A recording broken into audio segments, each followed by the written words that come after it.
मागील महिनाभरापासून गोव्यात सुट्टीसाठी आलेले पर्यटक गोव्यात अडकून आहेत। प्रशासनाच्या वतीने त्यांना कोणतीही मदत मिळाली नसून जिल्हाधिकारी कार्यालयात गेल्यास त्यांना प्रतिसाद मिळत नसल्याची खंत त्यांनी व्यक्त केली। कितना दिन से हो इधर? हम इधर 21 मार्च से है। क्यों आए थे? ऐसा क्यों? क्या हॉलीडे पे आए थे क्या? जी, हम घूमने के लिए आए थे और हमको इस बात का लॉकडाउन का ज़रा भी ख्याल नहीं था, अनुमान था नहीं कि लॉकडाउन हो जाएगा। एक ही बात हमको मालूम था, जनता कर्फ्यू का। ठीक है, जनता कर्फ्यू का हमने पालन भी किया है, नहीं कि ऐसा नहीं। एक दिन उधर रुके भी है। फिर हमने हमारे एजेंट को कॉल किया है। एजेंट को कॉल करा, बोले कि आपको 2 दिन के बाद यहाँ से निकालेंगे। यहाँ इधर आए, इधर के ऑनलाइन फॉर्म भरा हमने। ऑनलाइन फॉर्म का भी हमारे पे कुछ उसका मैसेज आया नहीं है। तो आपको आपकी चीफ मिनिस्टर के पास क्या अनुमति है, क्या रिक्वेस्ट है? उनको हमारे हाथ जोड़ के नम्र विनती है कि हमको यहाँ से निकाले हमारे चीफ मिनिस्टर भी, और गोवा के भी चीफ मिनिस्टर जो है उनके भी हमारी माने बहुत रिक्वेस्ट है कि अभी हम बहुत गंदी तरह फंस गए, हमारी हेल्प कीजिए सर प्लीज़। भाई मुझे बोलना, अभी तक कुछ सरकार की तरफ से आप लोगों को कुछ मदद नहीं मिली? कोई मदद नहीं मिली सर, कुछ भी नहीं मिला है। हम इधर आए 2 बार, चौथी बार इधर आया हूँ। ये भाई को लेके हमारा टैक्सी है, हमको एयरपोर्ट से फर्स्ट टाइम लेने के लिए आया था, तो उसको मैं नंबर 1 था सेव कर लिया, तो वो भाई सब थोड़ी बहुत हेल्प करता, आना जाना ले जाने के लिए। हेल्पलाइन नंबर भी दिए ना गवर्नमेंट की हेल्पलाइन, तो आप इधर गोवा मैडम जो कलेक्टर है उनके पीए का नंबर है मेरे पास। मैंने सर 300 कॉल की है, उसका मेरे पास पूरा रिकॉर्ड है। अब मेरा कॉल कोई रिसीव ही नहीं कर रहे हैं। और इधर से कोई हेल्प नहीं है गवर्नमेंट? इधर से कोई गवर्नमेंट से कोई हेल्प नहीं मिला मेरे को। कुछ बोलते भी नहीं, सिर्फ इधर उधर घुमाते हैं? जी, इधर इधर घुमाते, आगे पीछे घुमाते। और आपके फैमिली भी आपसे के लिए? जी, फैमिली उधर फंसा हुआ है। अब मैं, मेरी वाइफ है, मेरा बड़ा भाई, उसकी वाइफ है। अब 2 इधर आ जाए तो उधर फैमिली के साथ कौन रहेगा, इसलिए उसको उधर रुका के आया। मैं भाई के साथ आया हूँ उनके बाइक पे। ठीक है, आना जाना सर बहुत महंगा पड़ता है। आज आप ऑफिस में फिर जी, से ऑफिस आए, में आज सुबह भी आया क्या हुआ कहना है हूँ। उनका? सुबह से ऑफिस में आया हुआ हूँ, अभी तक मेरे को कोई अप्रूवल मिला नहीं। कलेक्टर साहब आ रहे हैं, उनके साथ आपको बिठाएंगे, बात करेंगे, लेकिन अभी तक कोई हमारे पास आया नहीं है। त्याचप्रमाणे कळंगूट येथे अडकलेल्या पंजाब आणि तेलंगणाच्या पर्यटकांकडून अपार्टमेंटचा मालक रूम भाडे देण्यासाठी दबाव आणत असल्याची तक्रार करण्यात आली।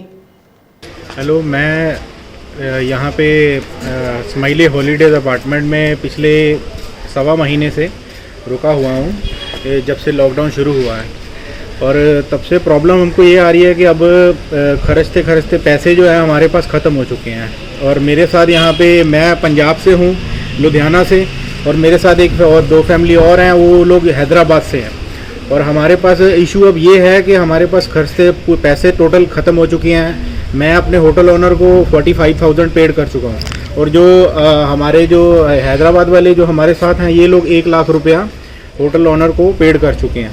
अब इशू हमारे पास ये है कि हमारे पास पैसा भी ख़त्म हो रहा है, और हमारे पास अब अपने आप को फीड करने के लिए भी पैसा नहीं है। भी अपना हम खाना कैसे खाएंगे, ये सबसे बड़े प्रॉब्लम तो उस टाइम ये है। और होटल ओनर जो हमको कोई फैसिलिटी के नाम पर कोई भी बात नहीं कर रहा, और ना ही कोई फैसिलिटी दी जा रही। झाड़ू पोछा हम खुद कर रहे हैं, खाना पीना तो अपना हम लोग बना ही रहे थे पहले भी। और यह बात इशू ये है कि पंचायत में हमने जाके बात की कि हमसे कोई उनकी तरफ से कोई हेल्प आए, या किराया हमारे से कोई रिड्यूस किया जाए। पर ये होटल ओनर कुछ भी करने को तैयार नहीं है, और हमारी से इतना रूड बिहेवियर है। वो सीधा हमको बोलते हैं अगर पैसा ख़त्म हो चुका है तो यहाँ से अब लीव कर जाओ, आप यहाँ से छोड़ जाओ। अब हमको ये प्रॉब्लम ये है कि मेरे साथ मेरी फैमिली है, मेरे बच्चे हैं, मेरे मम्मी पापा हैं, और ये लोग भी 7-8 जाने यहाँ पे हैं हैदराबाद से। और हम लोग कहाँ इस टाइम छोड़ के, होटल छोड़ के कहाँ जाएँ? और कोई दूसरा होटल ओनर कोई हमारा चेक इन भी नहीं लेगा। और गवर्नमेंट इस टाइम हमारी प्रॉब्लम सुनी जाए, और प्रशासन से यही है कि हमारे को कुछ ना कुछ रिलैक्स दिया जाए, या तो किराया कम किया जाए, या हमको हमारे लुधियाना, हैदराबाद, पंजाब, जहाँ से भी हम लोग आए वापस भेजा जाए हमको। Different state, and we came from Telangana, Hyderabad. So we are the 7 members of here, and 2 girls and 5 boys.